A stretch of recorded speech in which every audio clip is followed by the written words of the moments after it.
EVM ధ్వంసం కేసులో Macherla YCP MLA Pinnelli Ramakrishna Reddy కోసం పోలీసులు గాలిస్తూనే ఉన్నారు. సంగారెడ్డి జిల్లా ఇస్నాపూర్ సమీపంలో పిన్నెల్లి పోలీసులకు చిక్కినట్లుగా ప్రచారం జరుగుతోంది. అయితే తమ పరిధిలో పిన్నెల్లిని అరెస్టు చేయలేదని అంటున్నారు సంగారెడ్డి జిల్లా ఎస్పీ. పిన్నెల్లిని అదుపులోకి తీసుకునే ప్రయత్నం చేస్తే తప్పించుకుని పారిపోయారని అంటున్నారు. పిన్నెల్లిని ఏపీ పోలీసుల బృందం చేస్తోంది.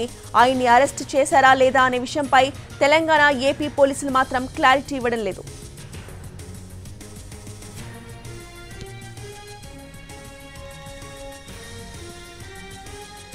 ఈవీఎం ధ్వంసం కేసులో మాచర్ల వైసీపీ ఎమ్మెల్యే పిన్నెల్లి రామకృష్ణారెడ్డి కోసం పోలీసులు గాలిస్తూనే ఉన్నారు. సంగారెడ్డి జిల్లా ఇస్నాపూర్ సమీపంలో పిన్నెల్లి పోలీసులకు చిక్కినట్లుగా ప్రచారం జరుగుతోంది. అయితే తమ పరిధిలో పిన్నెల్లిని అరెస్టు చేయలేదని అంటున్నారు సంగారెడ్డి జిల్లా ఎస్పీ. పిన్నెల్లిని అదుపులోకి తీసుకునే ప్రయత్నం చేస్తే తప్పించుకుని పారిపోయారని అంటున్నారు. పిన్నెల్లిని ఏపీ పోలీసుల బృందం చేస్తోంది. ఆయన్ని అరెస్టు చేశారా లేదా అనే విషయంపై తెలంగాణ, ఏపీ పోలీసులు క్లారిటీ ఇవ్వలేదు.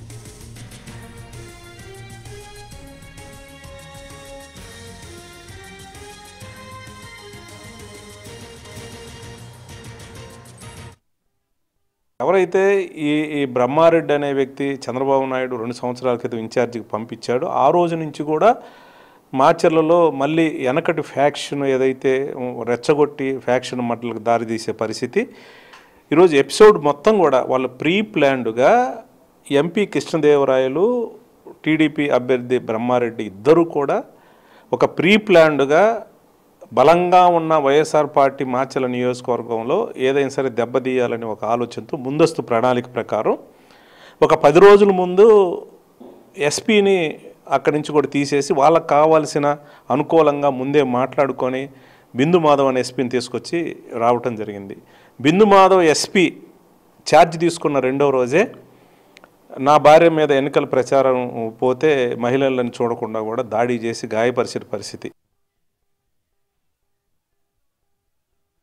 ఏదో చేయబోతా ఉన్నారు, గొడవలు చేయటం ప్రీ ప్లాన్డ్ చేస్తున్నారని నేను హైకోర్టుకి వెళ్ళి మొన్న ఏదైతే నా నియోజకవర్గంలో గొడవలు జరిగిన 4 గ్రామాలు ఏవైతే ఉన్నాయో ఆ 4 గ్రామాలు, ఇంకొక 2 గ్రామాలు, 6 గ్రామాలు కలిపి కూడా హైకోర్టు నుంచి ఒక ఆర్డర్ తీసుకురావడం జరిగింది.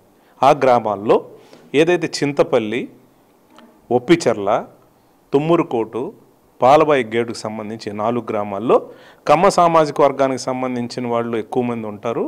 మిగతాదు ఎస్సీ, ఎస్టీ, బీసీ మైనారిటీ వాళ్ళు మా పార్టీ తరఫున ఉన్నారు. వాళ్ళు ఓటు వేసుకోవడానికి ఎలాంటి గొడవలు లేకుండా ఓటు వేసుకోవడానికి అవకాశం ఇవ్వండి, బందోబస్తు ఇవ్వండి అని నేను హైకోర్టుకి వెళ్ళి ముందస్తుగా అనుమానంతో హైకోర్టు నుంచి కూడా ఒక ఆర్డర్ తీసుకురావడం జరిగింది. కానీ తర్వాత వచ్చిన ఎస్పీ కానీ అప్పుడున్న కలెక్టర్ ఇద్దరు కూడా ఆ ఆర్డర్ని కూడా ఇంప్లిమెంట్ చేయకుండా ఆ గ్రామాల్లో ఏదైతే 4 పోలింగ్ స్టేషన్స్ ఉండే ఒక కాంపౌండ్లో ఒక కానిస్టేబుల్ని హోంగార్డుని పెట్టి ముందస్తు ప్రణాళిక ప్రకారం మధ్యాహ్నం తర్వాత ఆ గ్రామంలో పూర్తి స్థాయిలో గొడవలు చేసి మా పార్టీకి సంబంధించిన ఎవరైతే ఏజెంట్లు ఉన్నారో వాళ్ళని ఎస్సీ, ఎస్టీ, బీసీ మైనారిటీలు ఉంటే వాళ్ళ లాగి మూకుమ్మడిగా దాడి కొట్టి ఈ వన్ సైడ్గా ఎలక్షన్ చేసుకున్న పరిస్థితి. గొడవలు చేసింది వాళ్ళు, గొడవలు ప్రేరేపించింది వీళ్ళిద్దరు బ్రహ్మారెడ్డి ఇల్లు, అసలు గొడవలు చేయటానికి ముందస్తు ప్రణాళిక రచించింది వీళ్ళిద్దరు.